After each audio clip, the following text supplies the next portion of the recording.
This is a spermicide with nanoxynol 9. Kills the AIDS virus. These are the best protection we have against AIDS. Get them and learn how to use them. Up next, 98 Rock turns 6. It's 1983. Early 80s promotion. Rolling Stones toured for a long time, and it was really a hot ticket.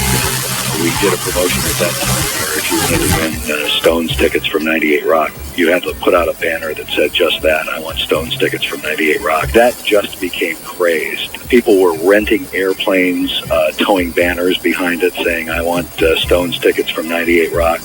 We were down in the Inner Harbor. There were banners hanging out of the World Trade Center. At one point, someone came into the lobby, ran through the lobby, ran into the newsroom at Channel 11, and handcuffed themselves to a news desk, claiming they weren't leaving until they got Stones tickets. Prior to his employment at 98 Rock, Stash was a big fan of the radio station. Again, I can remember being in high school in Crofton. I went to Arundel, and laying in bed at night, every night, it was a ritual. I would put my headphones on, and I would listen to Tony Mad Dog Coulter do headphones only, with stuff like King Crimson and Freaky Yes and Pink Floyd, and just Moody Blues and just crazy stuff that would just throb your head to sleep.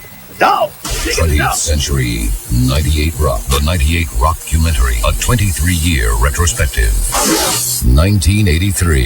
Hey, remember the Daily Lopez? I know it's time for the Daily Lopez. I'm Lopez. This is Lopez on 98 Rock. And Mark Woodworth. I'm Mark Woodworth on 98 Rock. I'm Mark Woodworth on 98 Rock. With a cheap date idea. Cheap dates, boy. You take the chick out for $1.25. Woodworth will tell you where to go for a movie. That's Kurt McEwen and some of his early recollections of 98 Rock prior to actually working at the rock station. 1983. Ronald Reagan proposes the Star Wars Strategic Defense Initiative. Sally Ride is the first woman in space. Be with you in a minute.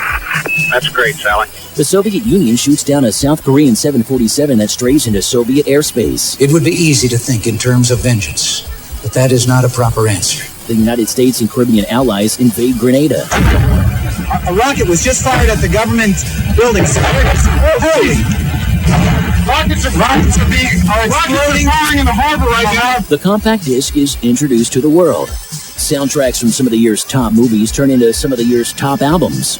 The Big Chill, Eddie and the Cruisers, and Flashdance. Bob Seger's old-time rock and roll gets popular again after Tom Cruise dances to it in his underwear in Risky Business. The final episode of MASH draws the largest audience in TV history up to that time. Boomer Esiason is quarterback at the University of Maryland.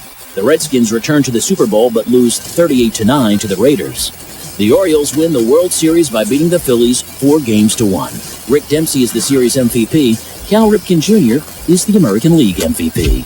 Kelly Saunders in her reflections when she worked at 98 Rock between 1980 and 1985. Afternoon Drive came open, and Chuck Ducote was the program director, and he gave me the Afternoon Drive slot. Now, with Sarah doing midday and me doing afternoon, that was the first time, certainly in Baltimore musical history, and I think possibly in national history, that two women had back-to-back day slots at a major market radio station.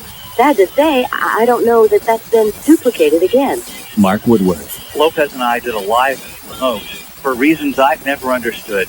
We were asked to go to the city's incinerator next to the Russell Street Bridge and do our show live. We showed up in complete darkness. I remember it as being a damp, gray, cold morning. And the best thing about it was that the truck drivers that were driving over the Russell Street Bridge honked as they went by.